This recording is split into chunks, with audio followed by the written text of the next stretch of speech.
திருப்பள்ளி எழுச்சிలో பாசுரமு 6.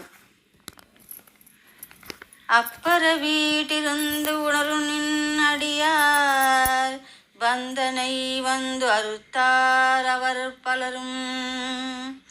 மைப்புறன் கண்டியர் மாந்தத்தையலின் வணங்குகின்றாரணங்கின் மணவாளா.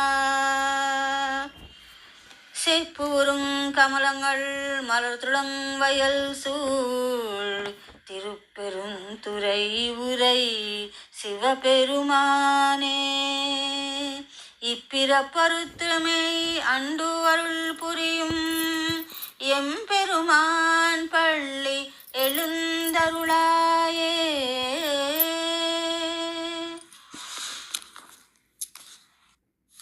తిరుప్పలి ఎలుచిలో పాసురము 6.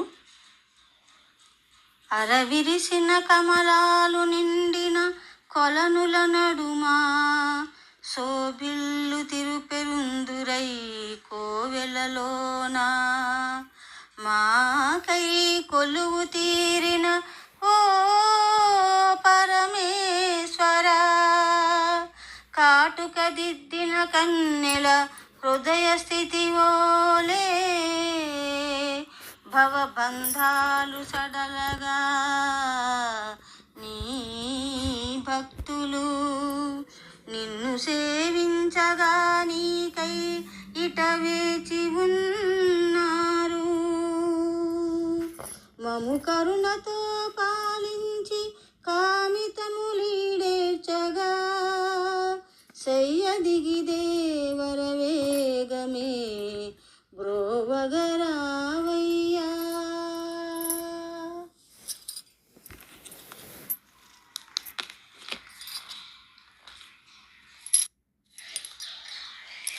తిరుప్పలి ఎలుచిలో పాసురము 6. మంచి చెంగల్వ పూల తటాకాలతో పచ్చని పొలాలతో శోభిల్లేటువంటి శ్రీ పెరుందురై నగరంలో వెలసి ఉన్నటువంటి ఆ పరమేశ్వరుని దర్శించడానికి అక్కడ ఎంతోమంది చేరి ఉన్నారు, వేచి చూస్తున్నారు, సుప్రభాత గానం చేస్తున్నారు. ఆయన యొక్క దర్శనం కోరి, ఆయన యొక్క అనుగ్రహం కోరి అని మనం చెప్పుకుంటూ ఉన్నాం కదా. ఈ రోజున వాళ్ళు ఏ రకమైనటువంటి భావంతో ఉన్నారో, ఏ రకమైనటువంటి మానసిక స్థితికి చేరుకున్నారో అనేటువంటి ఈ పాసురంలో తెలియజేయబడుతూ వచ్చింది. ఈ పాసురంలో అంటున్నారు, స్వామి నీ దగ్గరికి వచ్చినటువంటి వాళ్ళు చాలామంది కాటుక కళ్ళ స్త్రీల స్వభావంతో నమస్కరిస్తున్నారు అంటున్నారు. కాటుక కళ్ళ స్త్రీ యొక్క స్వభావము అనేదాన్ని ఇక్కడ పేర్కొనడం జరిగింది. ఆ భావస్థితిలో ఉన్నటువంటి వాళ్ళు అని. స్త్రీలు తమ కళ్ళకు కాటుకను దిద్దుకోవడం అనేటువంటి అనాదిగా వస్తున్నటువంటి ఒక సత్సాంప్రదాయము, మంగళకరమైనటువంటిది కదా. ఎందుకు కాటుక దిద్దుకుంటారు అన్నప్పుడు కళ్ళు మరి కాస్త విప్పారి ఇంకా ఆరోగ్యంగా ఉండడానికి, చూపు చక్కగా స్ఫుటంగా ఉండాలి అనేటువంటి ఉద్దేశంతో చిన్నతనం నుంచి కూడా ఆడపిల్లలకు ఈ కాటుక అనేటువంటి అలవాటు అవుతుంటుంది. బొట్టు కాటుక అంటుంటారు కదా. అలా కాటుక కళ్ళ స్త్రీల స్వభావం అంటున్నారు. ఇక్కడ కాటుక కళ్ళు అంటే స్పష్టంగా స్ఫుటంగా దర్శించేటువంటి ఆ యొక్క నయనాలను ఇక్కడ పేర్కొనడం జరిగింది. ఎవరు ఆ భగవంతుని స్పష్టంగా చూడగలుగుతున్నారు, దర్శించగలుగుతున్నారు అనే దానికి ఇది ఒక ఉదాహరణగా చెప్పారు. ఈ కాటుక అనేటువంటి దాన్ని మనం ఒక అంజనంగా ఇక్కడ భావించాలి. భగవంతుని దర్శించాలి అని అంటే అగోచరమైనటువంటి వాటిని కనుగొనడానికి, అంటే ఉదాహరణకి నిధులను కనుగొనడానికి కళ్ళకు ఒక అంజనం లాంటిది పూసుకోవడం జరుగుతూ ఉంటుంది కదా. సిద్ధులు, మహాపురుషులు వాళ్ళందరూ కూడా అంజనం అనేటువంటి దాన్ని ధరిస్తారు అంటారు. ఈ అంజనం పెట్టుకుని దాన్ని వేసుకుని ఆ నిధిని కనుగొనడం జరుగుతుంది.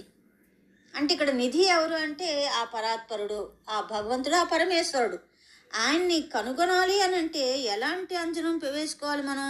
భక్తి అనేటువంటి అంజనాన్ని కంటికి పెట్టుకోవాలి.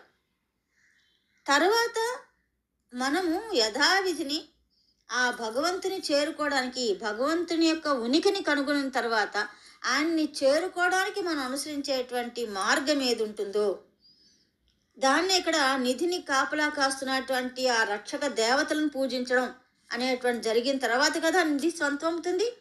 అదేవిధంగా ఏ రీతిని ఆయన్ని కొలిస్తే, ఆయన్ని స్మరిస్తే, ఆయన గురించి మనం తప్పించితే ఆయన మనకి సొంతం అవుతాడు అనేటువంటి దాన్ని మనం అవగాహన చేసుకోవాలి. అది ఏమిటి అంటే ధ్యానము. భగవంతుని పట్ల భక్తుడు అనుసరించాల్సినటువంటి ఏకైక ఉత్తమ మార్గం ఏమిటి అంటే ధ్యానం.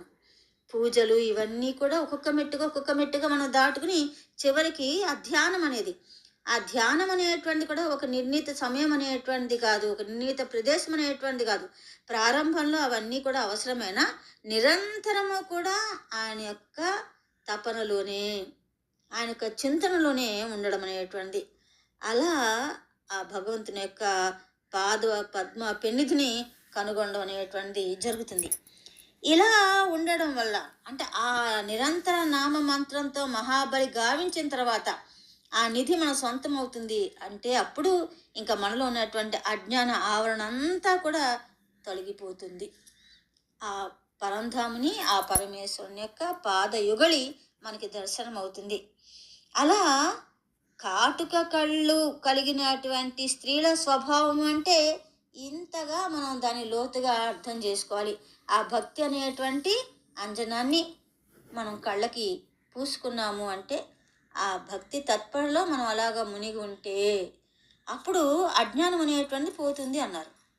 అజ్ఞానం పోతుంది అంటే ఏమిటి? మనలో ఉన్నటువంటి వ్యాకులత అంతా కూడా, మనం దేనికైతే దుఃఖపడుతున్నామో, దేనికోసమైతే వేదన చెందుతూ వచ్చామో అవన్నీ కూడా పోతాయి. ఎందుకంటే ఇవన్నీ కూడా బంధాలు అనేటువంటి ఒక అవగాహన మనకి కలుగుతుంది, ఆ జ్ఞానం మనకి కలుగుతుంది. ఈ భవబంధాల నుంచి మనకి విముక్తి అనేటువంటి కావాలి.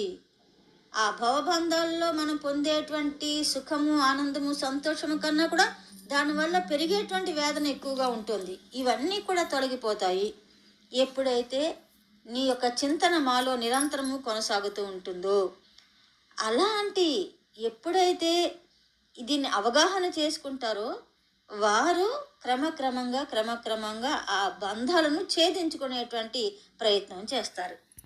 అలా ఈ భవబంధాలకు అతీతంగా నిరంతరం నీ చింతనలో ఉన్నటువంటి సాధు సత్పురుషులందరూ కూడా, ఆ యోగి పుంగవులందరూ కూడా నీ భక్తిని ఎల్లప్పుడూ కూడా ఆ భక్తి భావాన్ని కలిగి ఉన్నటువంటి సామాన్యులు కూడా నీ మ్రోల వేచి ఉన్నారు. స్వామి నువ్వు లేచి ఆ శయ్య దిగి వచ్చి మమ్మల్ని అనుగ్రహించు, మమ్మల్ని పాలించు, నీ యొక్క కరుణా కటాక్షం అనేటువంటి ఎల్లప్పుడూ మాకు ఉండేలాగా చెయ్యి అని చెప్పి ఇందులో ఈ పాసురంలో ఆ భావాన్ని స్ఫురింపచేస్తూ వాళ్ళు స్తుతించడం జరిగింది.